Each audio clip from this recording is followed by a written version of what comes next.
locations and a little over 50 million in sales, but most of my business experience is sub 1 million in income and whatever is done. Morning, everybody.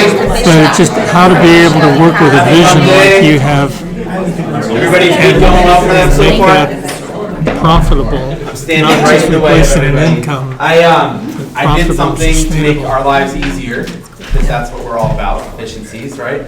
We now have one QR code that takes you to a page that has multiple links on it. And those links are to check in with 1MC, join the 1MC Facebook group, check in at Launch Fayette. You can see upcoming Chamber of Commerce events and learn more about the upcoming pitch contest. And I think there might be a link to join the Jason Hunter Design Fresh Look Friday email newsletter, which will probably be the most valuable email you have in your inbox all week. Yay! I hope. I guess I left that off, or I maybe isn't even on that page. I don't know. I'll double check. It's not on there. It's not on there? All right, it will be later. So by next week. Yeah, I want to make things easier. I know there's a lot to do. So I just want to explain why we ask you to do all these things, starting at the top. Checking in with 1 Million Cups. 1 Million Cups is run by the Kauffman Foundation. We are only one of 111 chapters across communities across the country.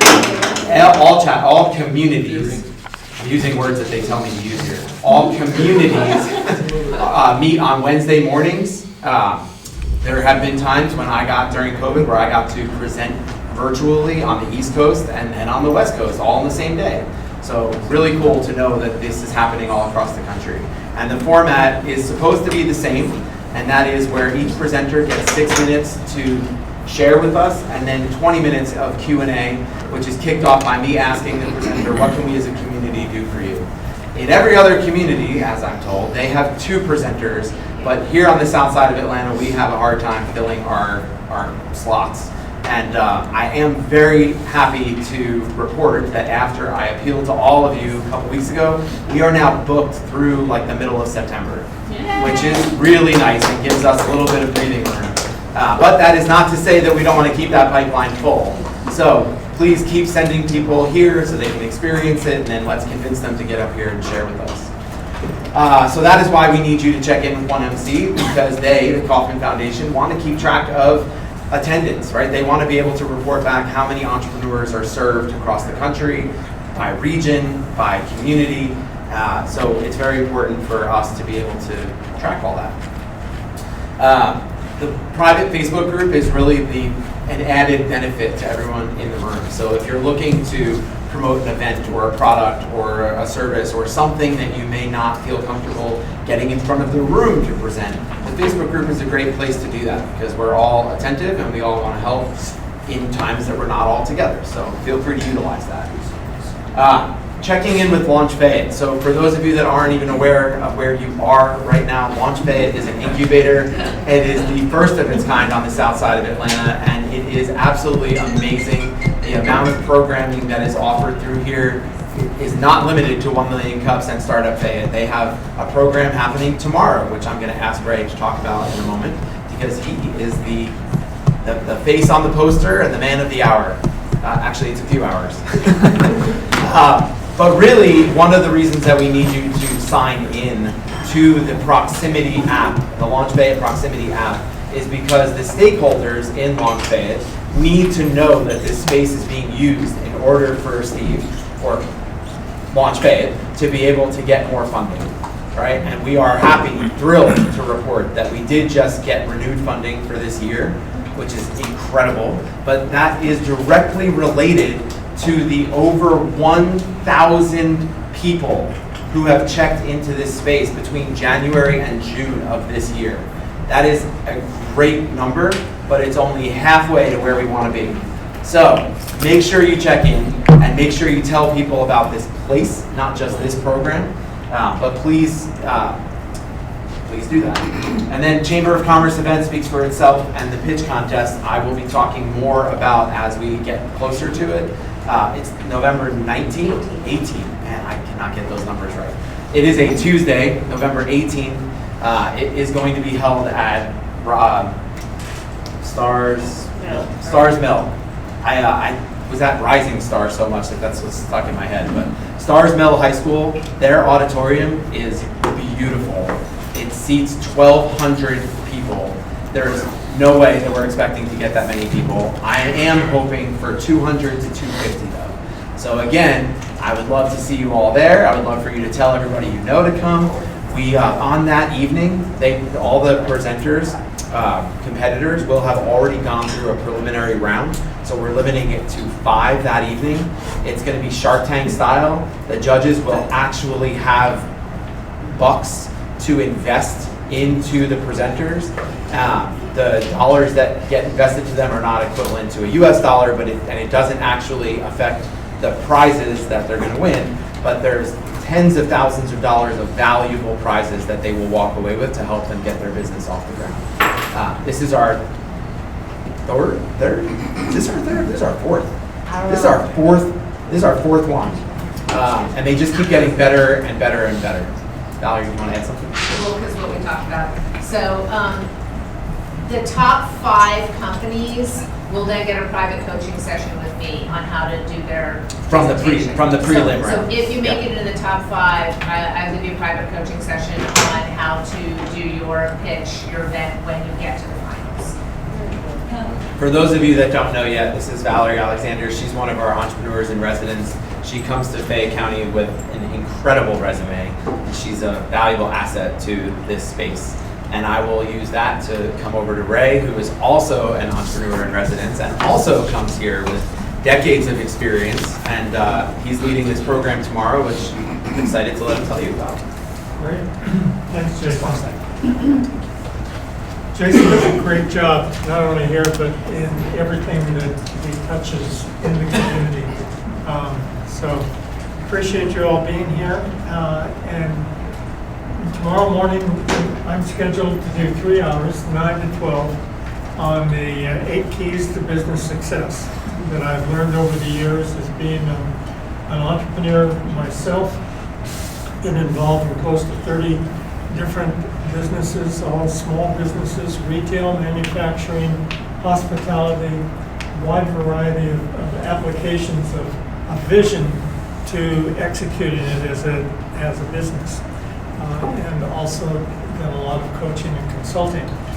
So along with Valerie and others who are becoming entrepreneurs in residence here at Launch Fayette, under Steve's guidance as the director, and individuals like Jason being able to bring in 1 million voices for us, and you attending, we have an opportunity to be able to move entrepreneurs out of the isolation that we frequently find ourselves in our business and getting overwhelmed, losing our vision that we originally started out with.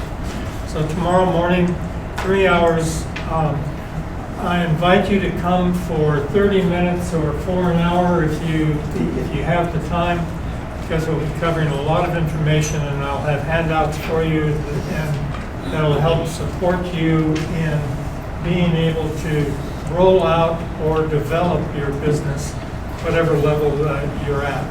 So if between 9 and noon tomorrow, you have time to come in, I welcome you to the discussion that we're going to be able to have. We also have posters up in the space with upcoming events. Thursday, the 11th, Blue Cole, who's with Peachtree City now, is going to do a presentation on grant writing.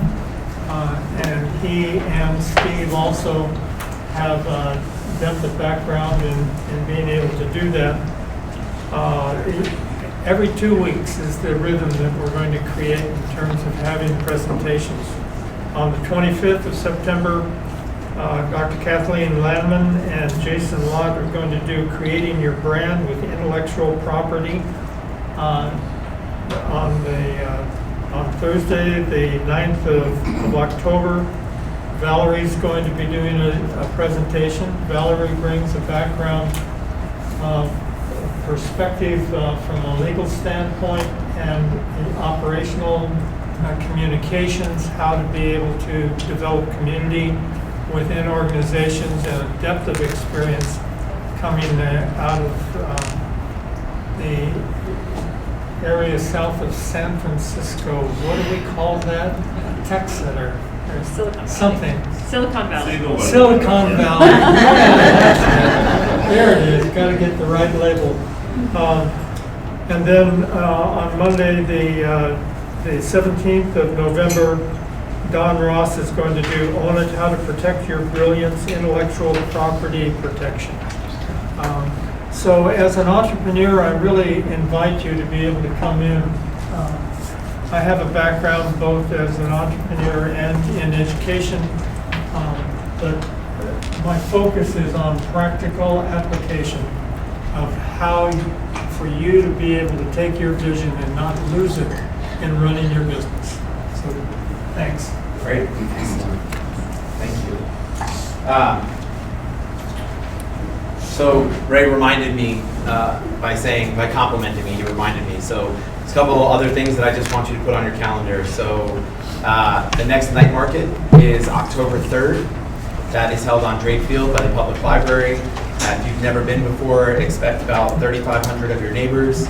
We have 50 artisan vendors and food trucks and alcohol, and we've got 2 bands that are scheduled to play, and it is a really, really great time. That's from 5 to 10 on October 3rd. And in terms of other dates, the next Startup Fayette is the 3rd Tuesday in September. Our speaker will be Karen Rands, who is another entrepreneur in residence here at Launch Fayette. She's not here this morning, but she's going to be talking about funding, which not just for startups. It's a very interesting conversation.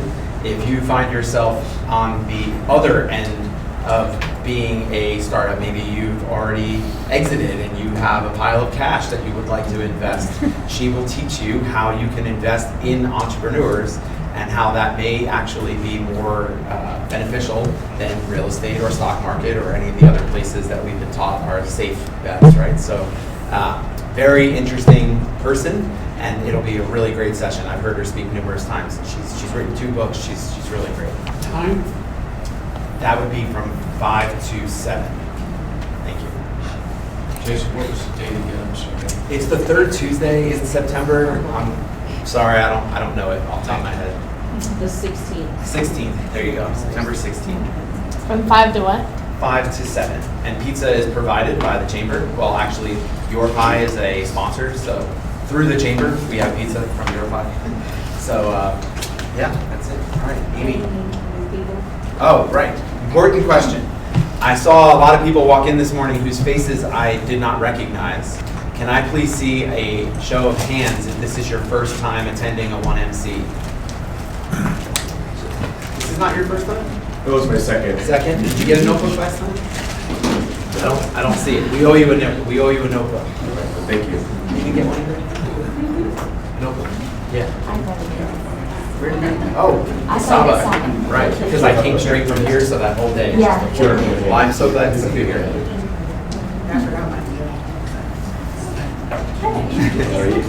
I would just like to say, I take for granted that a majority of the people in the room are regulars and that they know me, so I don't often introduce myself. And I'd like to do that with one specific reason. So my name is Jason Bass. I own a marketing company called Jason Hunter Design, and we are working out of a creative space that I've created called the Nexus community. It's over at Trilla. In addition to the night market and 1 Million Cups and Startup Fayette, there's a few other things I'm involved in. And I really have a passion for community, if you can't tell. So what I would really like to do is put out an invitation to everybody in this room for me to get a chance to know you better. And I realize there's people who come regularly that I've never actually sat down with, and there's people who are new in the room who I would like to get to know. So please, at some point, reach out to me, come up to me. I have a QR code you can scan to get my contact information, whatever method you like. But I would really like to get back to that part of my life that I gave up when we started having children.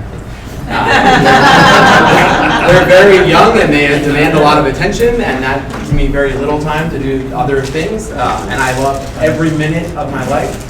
But I feel most fulfilled when I'm getting to meet people and really connect on that personal level. So there's a few people who have actually booked time on my calendar, and I really look forward to sitting down with you all.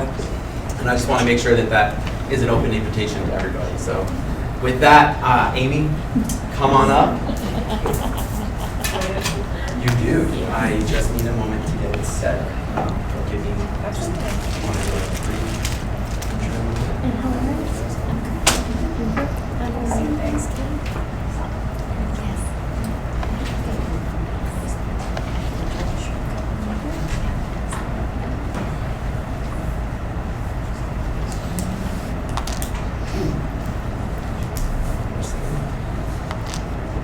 Turn on picture-in-picture so that those watching on Facebook Live can see the slides as well. And then it's the down arrow to your hands.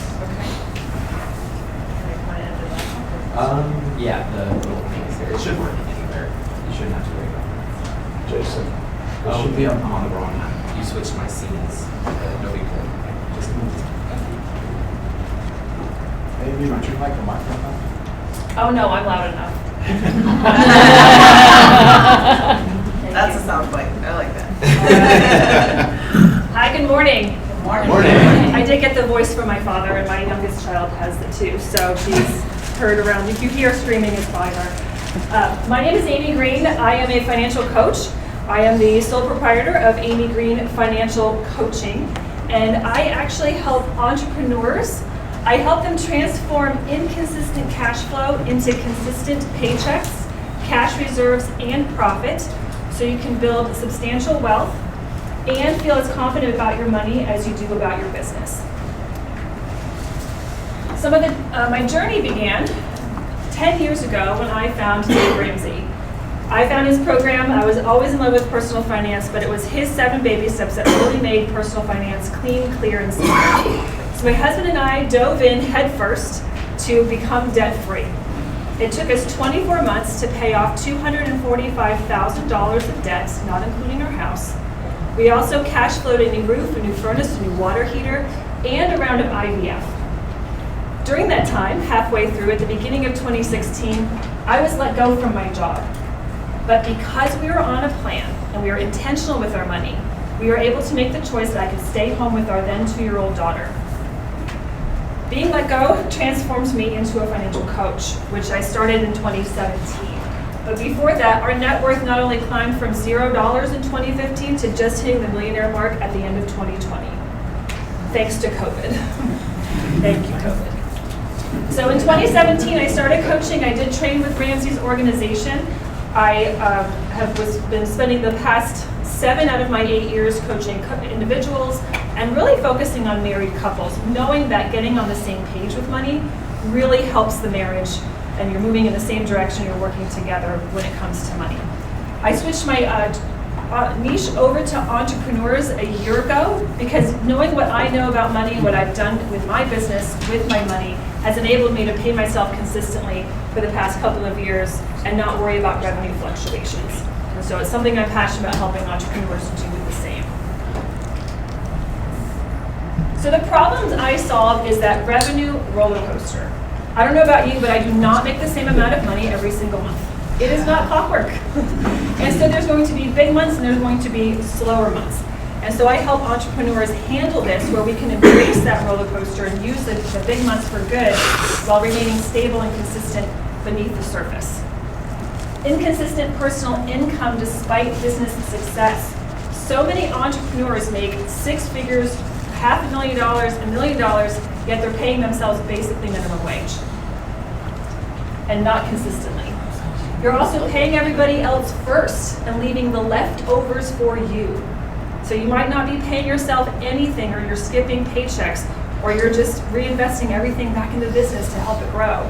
And maybe you've been doing that for 2, 3, 5 years or more. I help eliminate money leaks. You can make more money, but that's not going to solve your problem. So I help them plug up those money leaks so when you fill the bucket, the money actually stays.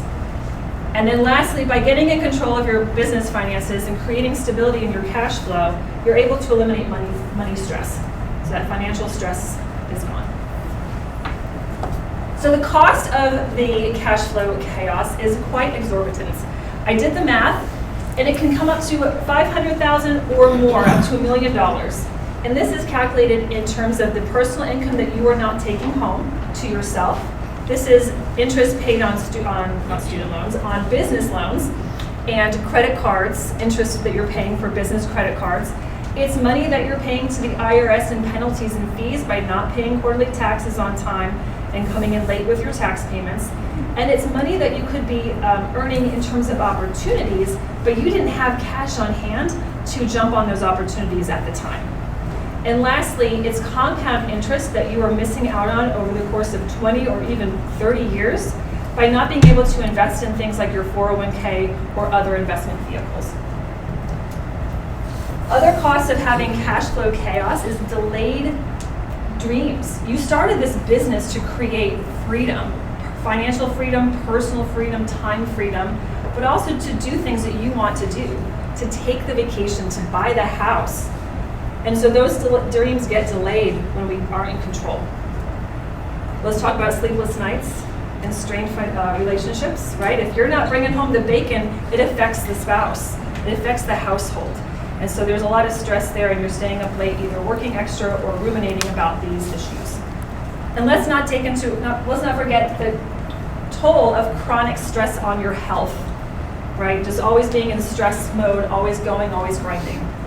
And then lastly, your confidence. You're not feeling in alignment with the success that your business is having. 6 figures, $500,000, yet you're like, we're barely scraping by at home or personally. And so that feels there's a misalignment there and you feel like a fraud.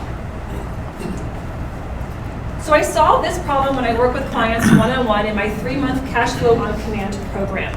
This is designed to really be something that is geared towards you as an individual and your business. And we walk through my paid method. The paid method creates a profit structure where we've got a bank account structure that really helps to streamline your money management. Then we work on an allocation strategy so that you know exactly how much of every single dollar is coming home to you as your paycheck, is going towards business expenses, taxes, and other. Then we work on creating ironclad reserves. This is essential because 82% of businesses fail because of cash flow problems. And what do we need for cash flow? Cash. So when we have it in the bank, we can continue to keep our business going. This saved me this summer. Summer is always a slow period for me. Every year it slows down. People go on vacation, people have got kids at home. They're like, I ain't fixing my money yet. I'm gonna go do what I wanna do and go to Disney World. We'll worry about it later. So I was able to pay myself from May and June and July and August through, and even for my business expenses as well without concern because they've built up reserves. And lastly, debt-free decisions. I do believe in being debt-free. We make decisions differently when we are using our own cash. And so if you have business debt, I walk you through how to get out of it, and then we work on how to not go back into it. And so we really work to create that stability so that you can go out there and sell with confidence and groundedness and not neediness or desperation. The coaching difference really is that it's personalized. This is a system and plan that is, we work with where you're starting from and where you're at. Also, there is no judgment when it comes to the work I do. I pride myself in creating a very safe space for my clients to show up fully and authentically, because money is a sensitive topic, and nobody likes to admit that they've got issues with when it comes to money. And so I hold you accountable with love, but no judgment. We work on behavior transformation because often I see people, business owners, running their business finances like they do their household finances. Where we're robbing Peter to pay Paul, we're borrowing our way out of trying to borrow our way out of debt, we're doing things that we do at home. And so we work on changing those habits, changing those behaviors. And really what it comes down to is mindset work. This is my favorite part of coaching, is really getting underneath the surface of why we do what we do with money. And it goes back to childhood upbringing and the beliefs we hear, and we can talk about Instagram and society and all of it. But we really get to the root of these issues by working on our mindsets, which leads into the identity shift. So you go from scrambling entrepreneur to successful entrepreneur to now a wealthy entrepreneur. where your business is supporting your life and not the other way around. So my clients become profitable from the get-go. We'll do a little example here later. They pay themselves consistently, even if we start small, because we can start with what we've got, we'll build up to giving yourself a raise, but paying yourself consistently.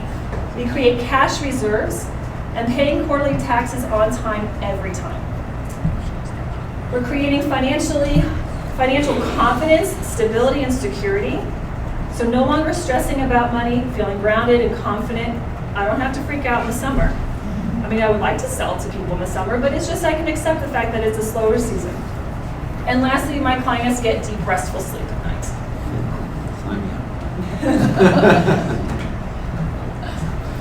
And so I would like to invite you to a challenge. I'm calling this my Profit Like It's Hot challenge. And so I'm going to challenge you to save 1% of your monthly gross revenues. This is where whatever's being dumped into your business checking account, and I'm assuming you all separate business and personal. If not, let's talk. But rule number one. So we're going to set aside 1% of monthly revenue. If you make 50 grand in a month, that's $500. No big deal, right? Can we live without $500? I think so. You make 100 grand in a month, that's 1,000. Put that aside. So you're going to set aside $1,000 a month into a separate account. We're not going to touch it. And so you're going to just notice your spending urges. You're going to just look at it. Maybe you're going to look at it with love and gratitude. If you're a saver like me, you're like, or if you're like a spender, you're like, how can I keep it? But register here with the QR code to get email reminders, updates, and tips from me to help you through this process. I'm going to launch it on social and everywhere else for September, but you guys can be the first to join. What we'll do is we'll do a 30-day review and celebration when you're done. Make sure you guys can get that code. Because I'm going to see what it's like for you. If you don't already have cash set aside, what is it like to finally have cash set aside? And this will make you instantly profitable. That first dollar you put a penny over, boom, you're profitable. It doesn't take much. Any questions on the challenge? You guys ready to profit like it's hot? I came up with that. I'm so thrilled. So do you recommend we open a new account just to do this 1%? If you have a business savings, you can use that. But if you want to create a separate one that's just labeled profit, then you can do that too. And if you'd like to learn more about me and what I do, you can visit my website, amygreenefc.com, or follow me on Facebook, Instagram. I'm on LinkedIn too. You can also email me, talk to me in person. Great job. Thank you. So, as I told you all earlier, I now ask the presenter, what can we as a community do for you? Oh yeah, I have a question. I already know. All right. So money is touchy. Money is wrought with emotions. People are embarrassed. They're shameful. I should be farther along than I am now. I should know how to do this. I'm just not good with money, right? We have so many feelings that we would rather talk about sex and other things in our therapy sessions, but not money. And so I find it challenging, even with entrepreneurs where it is businessy, right? It can be a little bit more, like I don't need to know your personal life, although I still do personal financial coaching, but this is touchy. So what is a great way to reach over to entrepreneurs in a way that makes them feel safe and comfortable so that they say, holy shit, yes, I need your help. That's my question to you. Okay. Yes. I would say try to communicate that they actually will be able to afford it. I would think the first thing that comes to my mind is like, you already have financial problems, how can I afford you? Right. That is a huge one.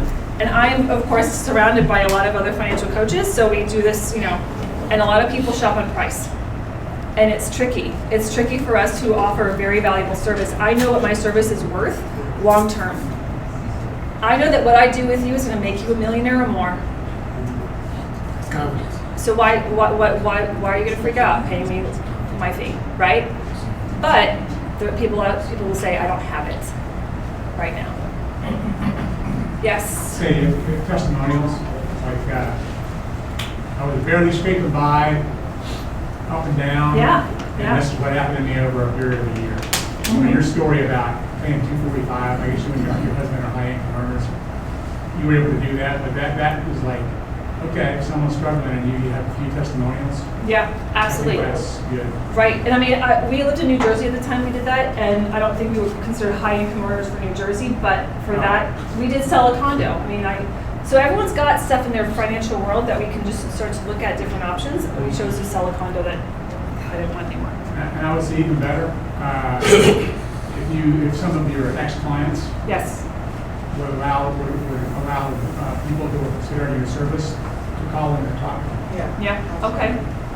Yeah. So you guys would actually want to call up an ex-client and be like, you know, There's a bunch of coaches around, or somehow communicate with them. It could be text, it could be call. It depends on the client. Yeah. I mean, I wouldn't mind if if you had done a lot for me, I wouldn't mind. I mean, not 3 or 4 calls a day, but occasionally somebody called me and said, "What do you think of me?" right, right. And I Okay. I'd be happy to share. Yep, absolutely, absolutely. And I do have client testimonials, clients save 30 grand in 6 months. They do lots of things. Yes. Wait, no, wait, she had a question. No, go ahead. Go ahead. I was gonna say that his mentioning of talking to somebody, I think it's less about talking to the previous client, but just having that trust and reviews. I personally find when I'm looking at something that's a big expense, whether it's a vacation or a financial coach or a business coach or anything like that, it's all about trust. Yeah. And so that trust isn't going to come from Google reviews, because Google reviews can be fake, and it's not going to. It's going to come from interaction with you, and then interaction with somebody who refers you or verifies you, almost to a degree. Okay. And so are those testimonials, just out of curiosity, do you prefer like a video testimonial, or just even just like those text testimonials with a photo next to it, and that was by like my client who's a love coach? Like, does it matter? I think that personally, I think testimonials like in your office when I meet with you are something that is impactful. It's almost like a degree on the wall. It's like, oh, this person spent the time to write them a letter of testimonial. And then if I can like see the name and be like, tell me about that story, Yeah. like it gives us more verifiability instead of just Google says, this person said she's great, Yeah. So I'll just, since you said my office, I'm like, I work out of my house. Everything I do is on Zoom. So I coach clients online. Gotcha. Obviously, if it was in person, we wanted to work that out, sure. But like, since COVID happened, it's been 100% online. Then I would just have it on your website as something that people can access. Sure. And then maybe have 1 or 2 of those clients who are willing to, Answer if phone somebody call or asks, something, like yeah. say, can I talk to somebody you worked with previously? Right, right. But just have a Rolodex of that. But yeah, I think the reviews are important.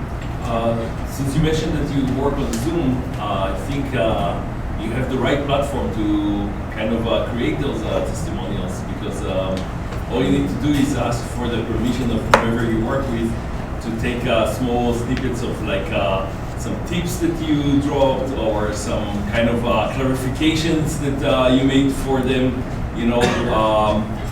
and there you have it. You have yourself and the client in a beautiful testimonial.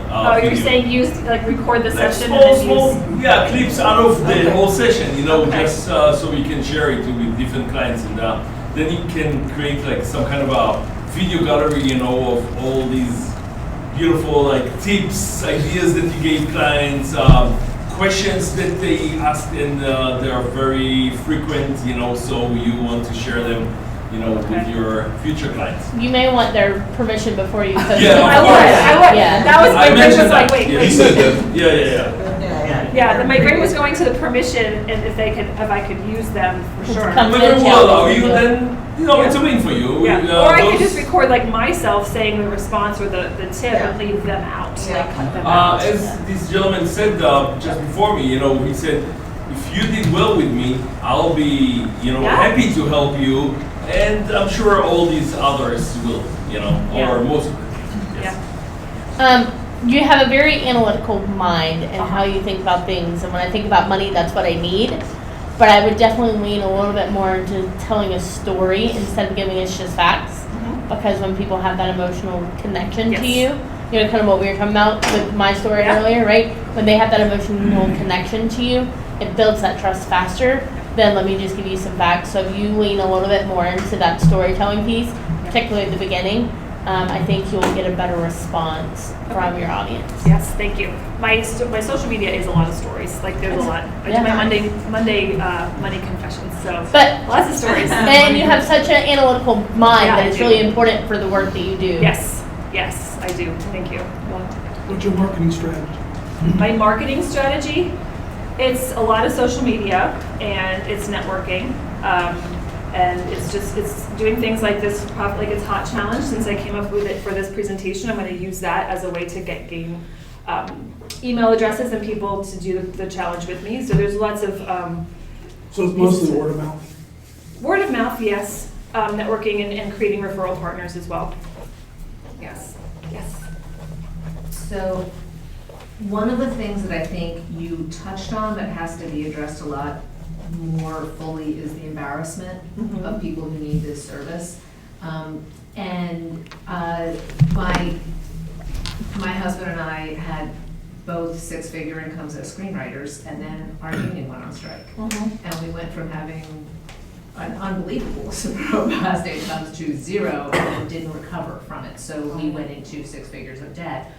And we got out of it the same way you did. We sold the condo that we didn't. And I'm going to share, being able to sell a condo to get out of your debt is a place of fairly exceptional privilege. Yes. And so I think people need much more understanding about how they got into debt. And I will share with you, during that time when we went into so much debt, I hated my accountant, who was like the Hollywood accountant and who overcharged and was a horrible person. But I didn't want to change because I was so embarrassed. I didn't want to go to a new accountant and say, here's why I have no money, here's what's, and finally, luckily, friends of ours went into bankruptcy.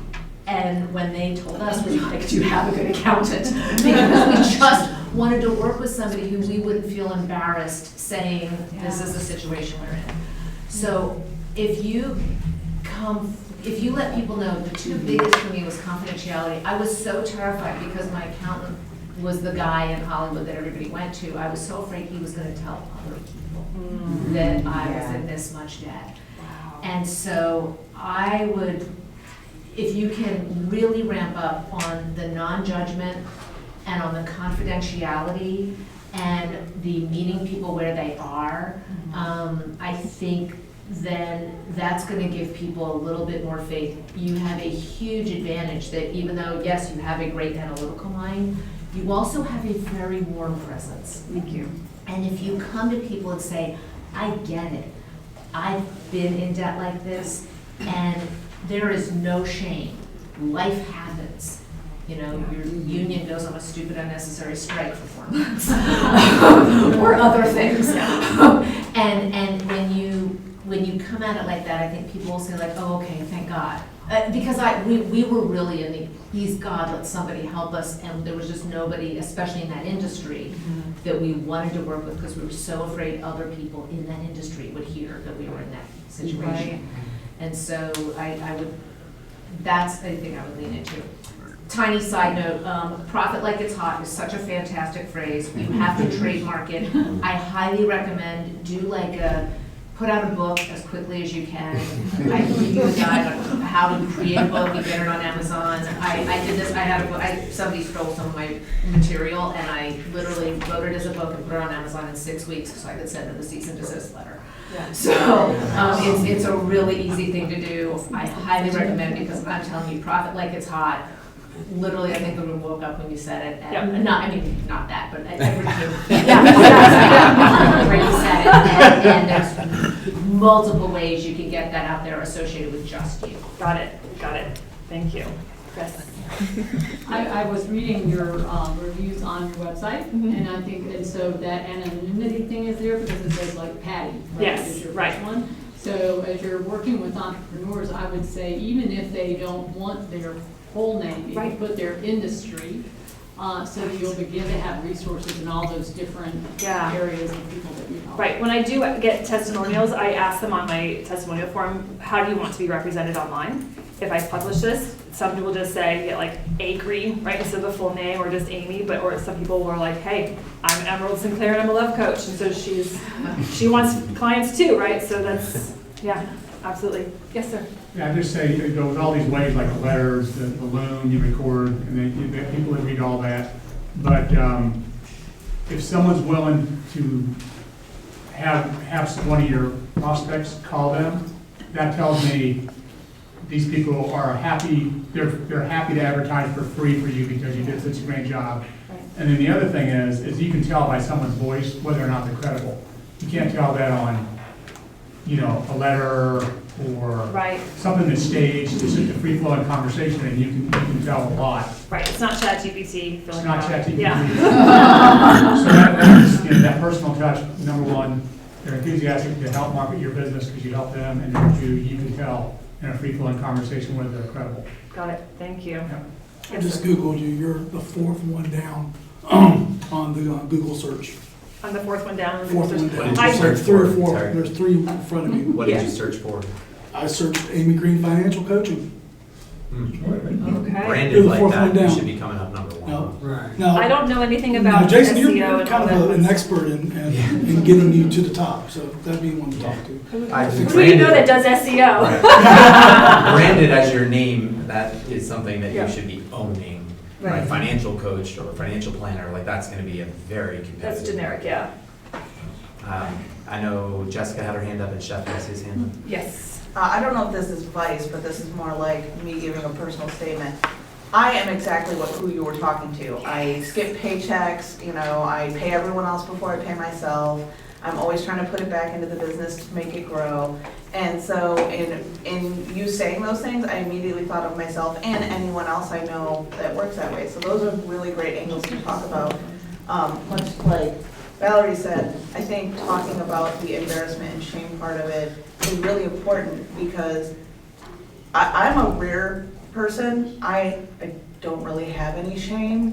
I'm just like, I'm an open book, I tell everything that's going on. But like, my husband is the complete opposite. Yeah. He doesn't even recognize it, but I'm reading a book, it's called Leadership is Language, but he talks about escalation of commitment, even on a bad decision, because it becomes harder to admit that you started with a bad decision. Yes. And so you just keep putting more resources into that Yeah. same bad decision. And so I think the shame and the embarrassment part of it is an important part to make something you talk about a lot, because it makes it more of a safe space. Okay.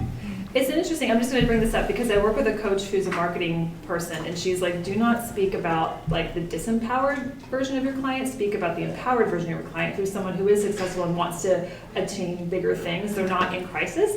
And so we tend to take out language that can sound victim-y or pitying. Yeah. And so I would have to find a way to do that very carefully, right? So that not making you feel like. Well, I think it's talking about the beginning and the end goal, Yeah. so that you can, so somebody who is in that part that they don't want to be can Right. see the possibility. Like you were talking about those things, and I'm like, that's me, but I see no way to what she's talking about. Like, I'm like, so Pie in yeah, the sky, I have baby. coffee, but like, I don't see the connection between the person you described and the person you described what it could be. I'm like, Right. there's, like, without me increasing my sales, I don't see that as possible. Right. So that part, I think, is Yeah. really important. Got it, okay. Understood. Yes, ma'am. So initially you were saying that you're excited and inclined to work with businesses who may not be able to bring in that bandwidth of fiscal resources, but they may have more corporate type businesses. What would you do, or what would you say to people like myself that are creatives that may not have the bandwidth from their clients to bring in the extra resources to begin to save? Because I feel like I'm a chubby starving artist. So it's all about the approach, because I work with people who are a lot of solopreneurs and people who are like me, other coaches or personal trainers in that world. And it's just making the decision to double down on changing this as your reality, right? It's really just, it's making the commitment to do it. My clients, my ideal clients are resourceful. And so those who want to change their money are going to figure out a way to invest in themselves. And if it's not with me, it's okay. Is there a book I can read? Is there a podcast? What can I do outside of this that's going to be a lower cost entry point until they can get to the point where they work with me? And so that's something I've had clients, they put me on debt. They're like, I'll charge it, no problem. Because I know that their future self is debt free. They know their future self is debt free, and we're going to work through that plan to get there. And so it's just a way of how you feel about it. If you're that convicted in doing it, you'll find a way. Yes, sir. I will say that Google is fickle because when I searched for you, you were the first 8 entries. Yes, So it's 8 been on the search. But Google is one- fickle. One thing it did throw me is that when I searched for you in Facebook, the profile came up and it said digital creator. Yeah. And it didn't say, and I went, oops, wrong one. Yeah. And I don't, Facebook only gives you so many links, but I look at that as what your profile is, because I thought I had the wrong person. Yeah. But then I went ahead and clicked on it, and it was you. Yes. And then once I got there, it says, oh, money makeover guide, all those things. Right, But right. it really deterred me at first. Okay. If I didn't know, you weren't sitting there and I saw the picture, I said, oh, yes, that is her. Right. I would have not known it was you. Got it. Thank you. Thank you for that. Cool. Any other questions? This has been great. Thank you. Awesome. We still have some time. Yes. The challenge I have is mixing emotion with discipline. Okay. And so I've learned over the years to discipline, see that up on the wall and challenge, to meet challenges rather than to focus on my emotional response. So I have a positive response to facing challenges, and I see losing or overspending or whatever it is as something to overcome further, which puts me into more debt. And so how to bring the emotional content in with the physical realities is, I would imagine, I don't experience myself being unique in that. Right. Well, money is tied to emotion, right? There's a lot of emotion tied to it. So are you talking more about like the pain point with the situation initially, or the results, or the in-between? Both. All of it. Okay. Yeah. So, we often do things out of emotion versus like we might think logically, but then we do things, we really act out of emotion. Right. And so it's helping my clients take emotion out of things when we start to feel like, oh, but I have to, whatever it is, and to separate that, but then to really feel the emotion of what we want in the future. So one thing I do with a lot of my clients is we really envision what is it that we want to have. What would it feel like to make a consistent salary? Pick a number that feels good to you, that not only satisfies your household needs, but gives you a little margin so that you can, order the good wine at dinner and, gives you that space. But what does it feel like? So I work with clients on this a lot too, and the whole mindset and behavior transformation piece is the emotional aspect of it, for sure. Thanks. Yeah, absolutely. Yes, sir. Follow up on the first question. You were very confident on, hey, I'm going to make you a millionaire. But with so many, imitation is the greatest form of flattery. So you got one person that says, I'm doing this, and there's going to be 100 people going, I do exactly what she does, but it's actually an empty promise. How do you separate yourself? Because a lot of times in Instagram and all that, everybody wants, I want to be a millionaire tomorrow. Yeah. To communicate, hey, this is going to take some work to get there, but this is going to be worth it when you get to that position. It's like getting back to the first one, like, if I can't handle my money or finances, how am I going to afford you? What do you, how do you separate yourself from the copycats, or someone who's saying, I do exactly what she does, and you can be a millionaire tomorrow? Yeah, hopefully my clients realize that a lot of those are empty promises, right? You can kind of read through that it just sounds too good to be true, because I never promise that. Okay. What I claim to help my clients do is to create that stable foundation upon which now we can build wealth, upon which now you've got control of the everyday, the day-to-day stuff in your business and hopefully even in your life, that now we can build. Because you can't build a house without a foundation. So we got to start somewhere. So we stabilize it. I think in the financial coaching space, not very many work with entrepreneurs, number one. Number two, we're all different. So I hang out with lots of financial coaches, but we all do it differently, and it's all about who you resonate with and their approach, right? Like you want to budget, you want to create financial stability and live on less than you make without a budget, come to me. We don't have to budget. You want to keep a credit card? I don't care. I might have aligned with Dave Ramsey at one point, but I don't need to cut up your credit cards for you. So that's where, you know, we all have our own like special, unique flavor. So I think that's something that you may want to dig into a little bit more too. Debt could be good or debt could be bad. It depends on your mindset. Yeah. And all debt is bad compared to Ramsey. And so the fact that you took his program and you started with that, that's definitely the lane that I thought you were in. But a lot of entrepreneurs understand debt can be good. And so you may want to address that in your speech on your philosophy on debt. And is it you go by Dave Ramsey, or you understand that debt can be good, particularly for entrepreneurs? yeah, thank you. I go by the client. I met with my roofing contractor. Was like, I don't want to get out of debt, and I was like, oh, okay. You get to choose, but I know his situation a little bit, and I knew he was bleeding money, so I was like, well, you can choose. But we work on using debt in a responsible way, right? Yeah. Like, I'm like, you can have a credit card, let's just pay it off every month, and let's really make sure that we're not spending more than we make in our business or at home, just because then we run into problems. But it's having a plan for it is really what it is. Okay, There's that's one good. of- Yeah, Oh, I do.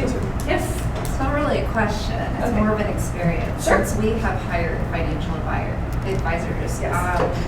what worked for us, like I'm very frugal, you can tell, but my husband suggested it, and I thought he was out of his mind. I was like, $2,500 for like one meeting. Yep. Are you out of your mind? Well, that one meeting saved us $9,000. I'm not up my prices, by the way. I mean, I just don't. they went through literally all of our finances, all of our insurance policies, all of our health policies, and raised everything. All our limits, everything was raised. We saved $9,000. So like the offset is there. The offset is there. And then, you know, they guided us on this track of being financially free, which is fantastic.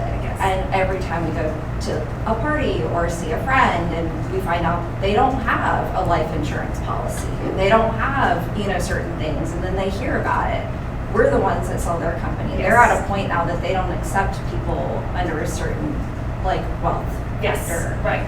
So I think your biggest resource is your clients. Yes. Thank you. And going to events and meeting people and sharing their stories and saying, oh my gosh, I can't believe I just helped this family. Right. And you don't have to say who they are. No. But personally, to me, you're your biggest resource. It's not just about what you're selling online, it's your clients. Right. So, Thank you. good luck. Thank you.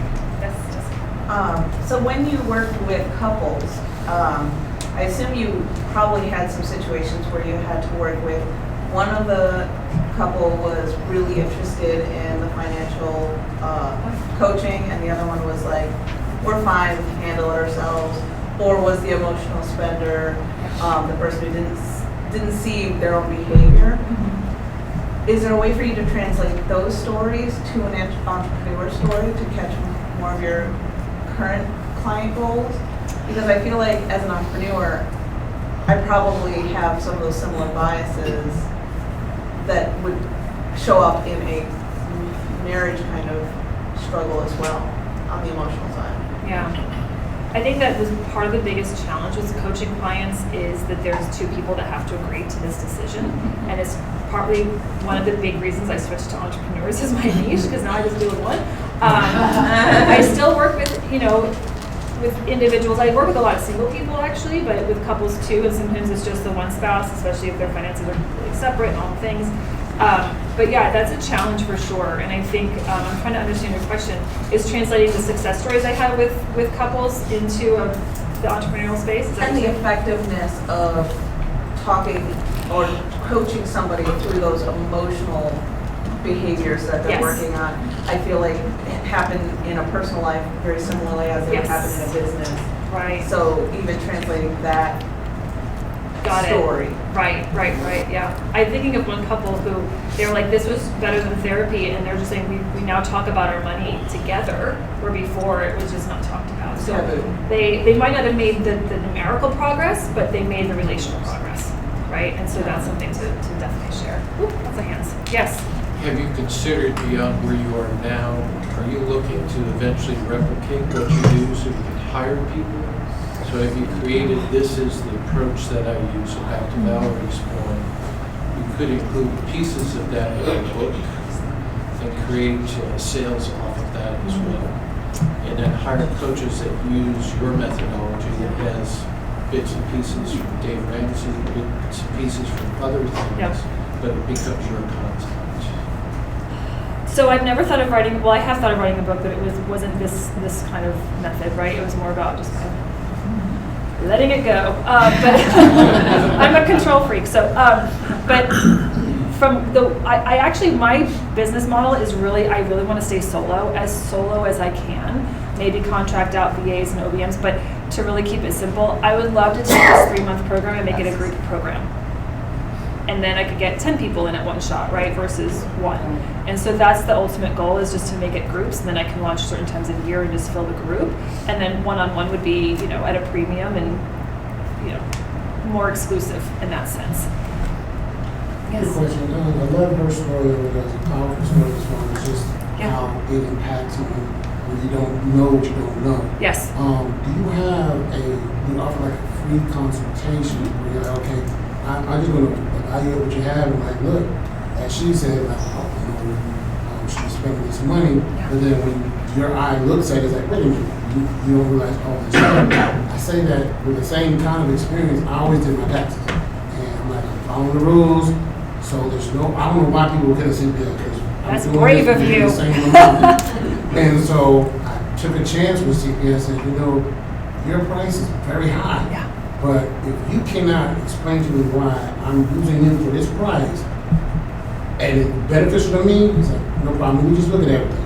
And when I tell you it was similar to what she said, it's just like, I'm never not using a CPA. Like, what was I doing all these things? Right. I don't speak tax. I obviously don't see that. So, you have that something where you offer that to. Yeah, so hey, look, this was you're missing out. I do a cash flow clarity call is what I call my consultation, and it's a time for us to talk about what you want, where you are, and what's the path to getting there.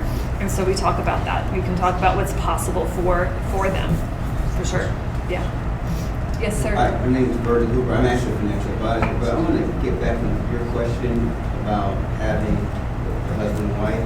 I'm curious, in a business setting, like you have partners, do you run across that where you have one partner is all in, one partner is not? And how do you I have some interesting stories on dealing with, two different attitudes. To be honest, I haven't worked with partnerships as of yet. It's a lot of solopreneurs right now, so I haven't had that chance. When people say partnerships, I get a little itchy because partnerships, the only ship that doesn't sail is a partnership, and it's just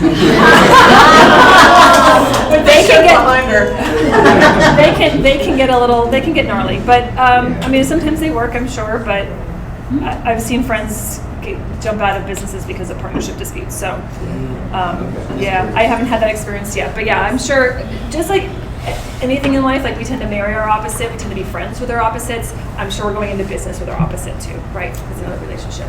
Yes? I'll just say this real quick, and I think it was touched upon, but for me, I don't think it was addressed enough. Debt does create a lot of guilt and shame and honestly hopelessness.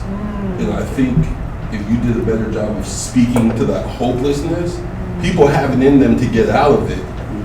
But at the time, it gets you to a point where you just don't. Your story is great, but you say you clear out $200,000 in a couple of years. The hopeless person says that's not even possible for me, so I'm not even. Right. I'm just going to stay on this wheel that I'm on. Right. They have it in them to do it because to stay on that wheel takes a lot of work. Right. But they just don't feel like they can, and the testimonies are good, but you tell me you cleared 6 figures worth of debt in a year or two. That's like a world I'm not even a part of, so it doesn't resonate to me at all. So I think if you would consider that, I've heard a lot of financial people speak, but they never talk about the hopelessness that comes when you got 10,000. I know people who are on the verge of suicide for 10 grand. Wow. That's a real thing, you know what I mean? And I'm sitting here like, yo, I can do a barbecue fundraiser for you right now. We can make 10 Yeah, grand. I'm like, you could sell your car is my first thought, But to them, Yeah. hopelessness blinds Yeah. and it deafens you. Yeah. And so speak to that person too, because they're not gonna say, hey, I'm hopeless. Right, But they're in the room. You know? right, yes. All right, let's go. Okay. So I'm just piggybacking on what you said, because like she said here, you're very relatable, and I do feel like I can have a conversation with you. But the minute you said 245,000, she said it here, who has a condo to sell? I am a Katrina survivor, that's not my portfolio. Do you feel as though you would be allocated to work with somebody like me, considering you've never had my level of financial disparity? Like do you, I guess it would pour back into them saying you can get testimonial clients, but like if I heard you, I wouldn't feel as though, I would feel like I would bother you with my financial situation. Yeah. Well, I look at, for clients, I look at mindset. Like if you're willing to dump in and do the work, I'll work with you. I don't care what your finances look like. You can make 30 grand a year or 3 million a year. You can still have financial challenges and be hopeless. But what I want to look for is, do you have the attitude and the drive to do what it's gonna take?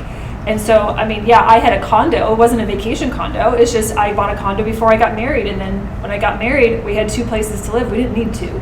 And so that's when we decided. I couldn't sell it because it was after, I mean, it wasn't a perfect situation. I lost 50 freaking grand on that sucker, but it was right. I bought it right before 2008, and then I met my husband in 2000, we got married in 2000. But you didn't say that then, like just like the 50,000 that you lost Yeah. before, like it's just we were now, bleeding money on that sucker. I feel like, that was just I don't understand the rental real estate thing unless you can really get a good deal. So we rented it out at a loss. Yes, ma'am.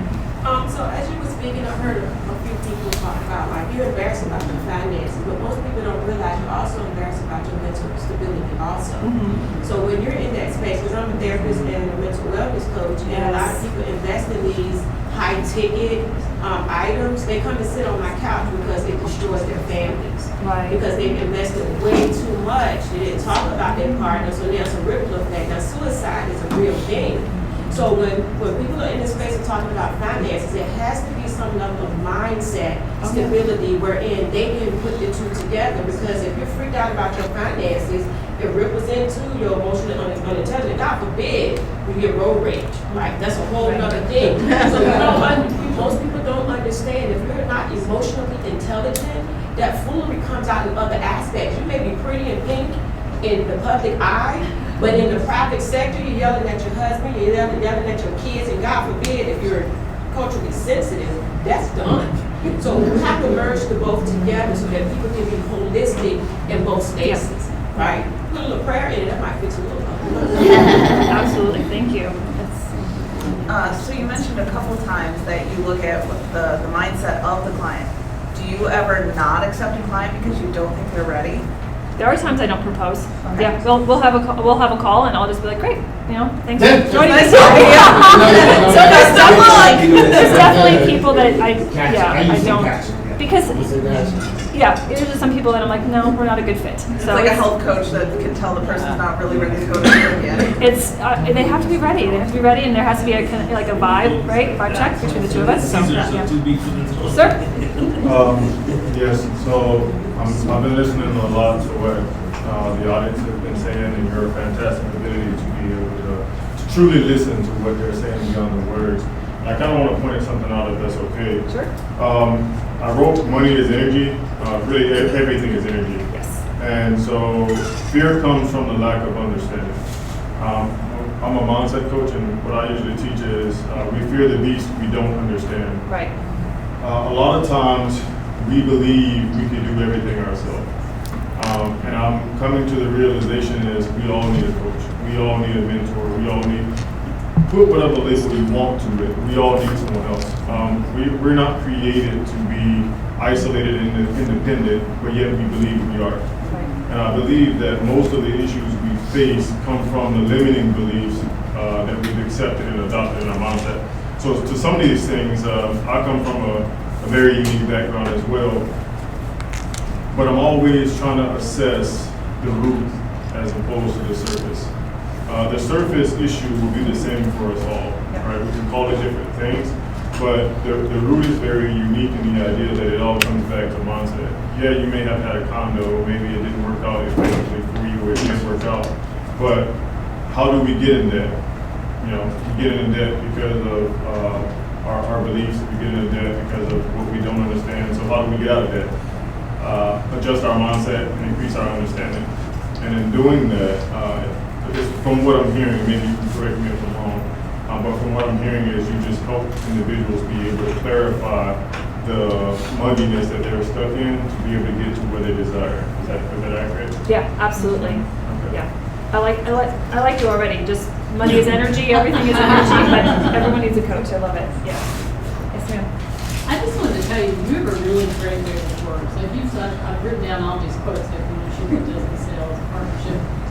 So first of all, I agree about the book. But then the second thing back over here to this point is you also just said, I don't care if it's 30,000 or 300,000. I mean, I think you could come up with a quip about that. Yeah. That would offset some of the, I don't have time for this stuff. So because you're really good at that. Thank you. Yeah. Thank you. Don't think good. I agree. So something that the lady in the back said, when you said like 245,000, I don't know where you said like a big number, and I was like, nope, that's not the coach for me because I make that much money, and you know that felt out of reach for me. So if you can promote somehow very clearly that you work at all levels, not just higher end levels of solopreneur. And also, I loved what you said. So I'm not a math person at all. I'm not a numbers person at all. I'm a words person. I love words. So if you can sell me with a story, that's how you're going to reel me in. Not with all these big fancy numbers, but with stories of real people and someone just like me who, you know, makes good money but not great money. I'm not in debt, thank you God. I own everything that I have, so that's a good place to be. But yeah, I would love to know more about being financially stable, you know, going into my later years in life. And I would love a coach, but I've got to know that you're not just working with people who make X amount of money and up. Right. Yeah. Right. Understood. Yeah. I heard that 245,000, and it didn't. In my mind, that didn't disqualify me. What I heard I'm not completely debt free, but what it said to me is that my debt is so small that I might not fit into it because 245,000 is like, that's a real problem. Now, I don't know, there's people who are probably in much more debt than that, or maybe half of that, and it's a really big deal. You know, everybody is different, so the emotional connection of what it means to be financially free. I mean, everyone's been really open here, so I'll share too. Well, gosh, I have so much to share, but really, literally this morning, before you started, I got an email from my bookkeeper who handles payroll, and she said, I need you to submit your timesheets for everybody, which everybody submitted to me yesterday, so I was ready, and I had to reply to her, say, I just uploaded them, but please leave me out this time. Because I'd rather put my salary towards the Amex debt that I have right now, which is not going to bring it to zero, but it's going to make a really big impact on that number that I'm very uncomfortable with. And so it doesn't matter if it's $245,000. It doesn't matter if it's $245. If you live in a state of being debt-free and you see a negative number, that can really mess with you. And that's where I'm at. And Amy and I have sat down. And it does feel very expensive, but it's also, to your point, there is a cost-benefit analysis that you do, and there is something on the other end of that that will affect, and your list of things there was fantastic. Honestly, you were fantastic. Your presentation was fantastic. She is very good with words. All these little quips and things were great. I'm sure they're going to be rattling around in our minds. I just, honestly, Amy, thank you for sharing with us today.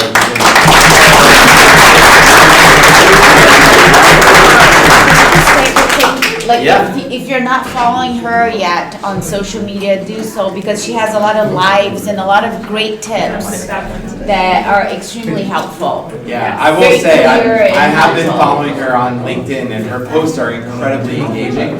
They speak to you as a business owner, so let's get her likes and follows up. Thank you, everybody.